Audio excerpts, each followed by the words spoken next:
안녕하세요. 저희는 산모듬입니다. 저희는 저희가 읽었던 책 몇 권을 여러분들에게 각각 소개해드리려 합니다. 안녕하세요. 저는 가나디그다입니다. 제가 읽은 책 범수 가라사대는 청소년기에 들어선 주인공 범수가 혼자만의 세계에 갇혀서 누구나 한 번쯤은 겪어볼 만한 이야기를 담고 있습니다. 책을 간단하게 요약해드리도록 하겠습니다. 이제 막 중학교 2학년이 된 범수는 얼마 전부터 그놈의 빨간색 쓰레빠를 신고 점심시간에 사색에 찬 고독에 산책을 합니다. 이 감정은 오로지 나만 느낄 수 있고 아무도 이해하지 못할 거라고 생각하니 낭만이 차오르는 범수입니다. 범수는 자기 자신의 뼛속까지 고독한 사나이라고 생각하지만 범수 어머니에게 범수는 그저 허세에 가득 찬 중학생일 뿐입니다. 제가 책을 읽기 전에는 책 제목도 그닥 흥미롭지 않고 내용도 재밌어 보이지 않아서 기대하지 않고 있었는데 책을 읽다 보니 책의 장르 자체가 일상과 개그가 섞인 느낌이라서 나름 재미있게 읽었던 것 같습니다. 이 책에 나오는 범수는 저와 비슷한 나이인 중학교 2학년인데 이 책을 읽으니 제가 지금 괜찮다고 생각하는 행동들도 어른들에게는 그저 허세로 보일 수도 있다는 것을 알게 되었습니다. 저도 한번 평소에 제 행동을 유심히 관찰해 봐야겠습니다.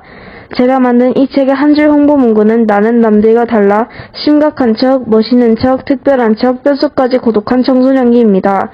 제가 사춘기라고 느껴질 때로는 평소에 감정 기복이 심해질 때나 잔뜩 예민해질 때 아니면 어른들에게 괜히 말대답하고 싶을 때 등등이 있습니다. 제가 생각하기에 범수 가라사대 책은 주인공과 비슷한 생각을 할 수도 있는 청소년기 때에 간단하게 읽기 좋은 책이라고 생각합니다.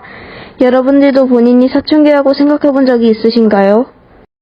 안녕하세요. 저는 슈토피아입니다. 두 번째로 제가 읽은 책은 정희연 작가님의 하트의 탄생이라는 책입니다.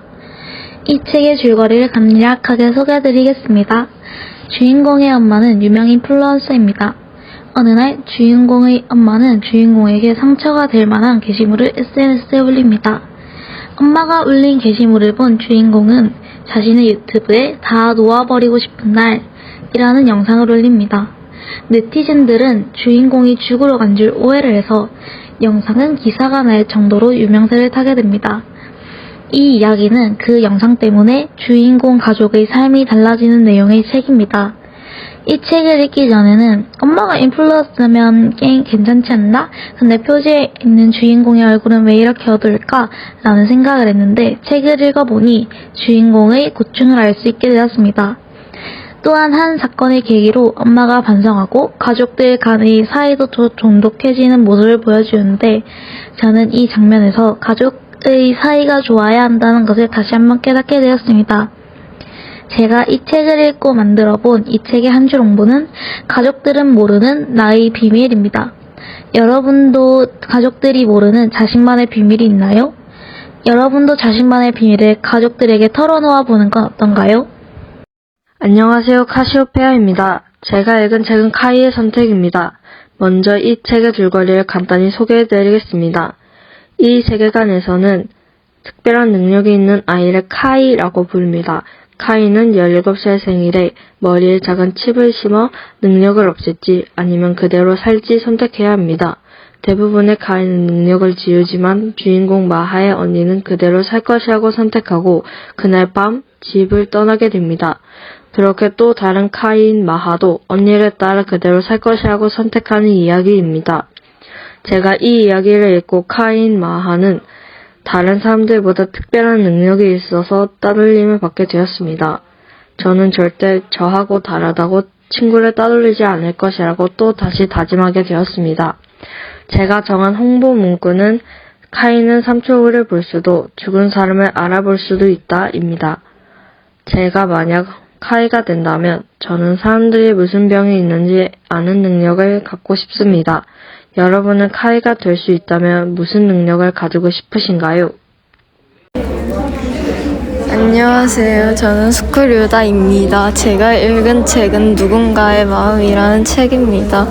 이 책은 학생들에게 관심이 없던 메리는 같은 반 남자애들한테 한 명씩 고백을 하며 교실에서 소문이 퍼지고 있었습니다. 하지만 아직 고백을 받지 못한 두 명이 남게 되고 이 둘 중 누가 먼저 고백을 받게 될 것인지 반 아이들 감신사가 되었습니다. 그렇게 두 남자아이는 메리가 알바를 하고 있는 편의점 앞에 찾아가게 되면서 벌어지는 일을 담고 있는 책입니다. 제가 이 책을 읽으면서 알게 된 것은 메리가 겉으로는 시크해 보이지만 남들이 모르는 스트레스나 외로움, 불안 같은 감정들이 숨어 있다는 것입니다. 제가 이 책을 읽고 지어본 이 책의 한 줄 홍보 문구는 두 명의 남자아이들은 언제 만날 수 있을까입니다. 제가 이 책을 읽으면서 궁금했던 점은 메리의 마음입니다. 저는 메리가 겉으로는 무심하고 시크해 보이지만 마음속으로는 외로움이 있을 것 같다고 생각합니다. 알듯 말듯 엇갈려온 메리와 남자아이들의 사이 언제쯤 닿을 수 있을까요? 안녕하세요. 저는 뒷극의 쏙씨입니다. 마지막으로 제가 읽은 책은 노을 건너기입니다. 여러분은 노을 건너기를 읽어보신 적이 있나요? 이 책의 줄거리를 간단히 요약해 알려드리겠습니다. 우주미행사 공연은 자신의 무의식 세계로 들어가 AI가 구현해낸 어린 나와 동행하는 자아 안정 훈련을 시작합니다. 오래전 올려다보던 붉은 노을이 펼쳐진 배경 속 어린 공연은 만난 어른 공연은 잊고 있던 상처들을 떠올리게 됩니다. 초등학교 때 노을을 바라보며 서 있었는데 위층 계단에서 검고 작은 무언가가 홀로 내려오는 것이 보였습니다. 그것은 공연을 보고 움직임을 멈추었습니다.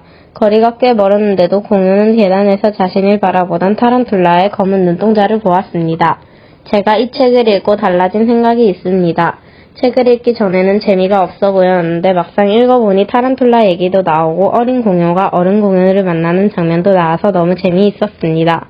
제가 만든 한 줄 홍보 문구는 잊고 있던 상처들을 떠올린다. 그걸 극복해야 해. 입니다. 내가 만약 테스트를 한다면 내 마음속에 있는 두려움은 무엇일까요?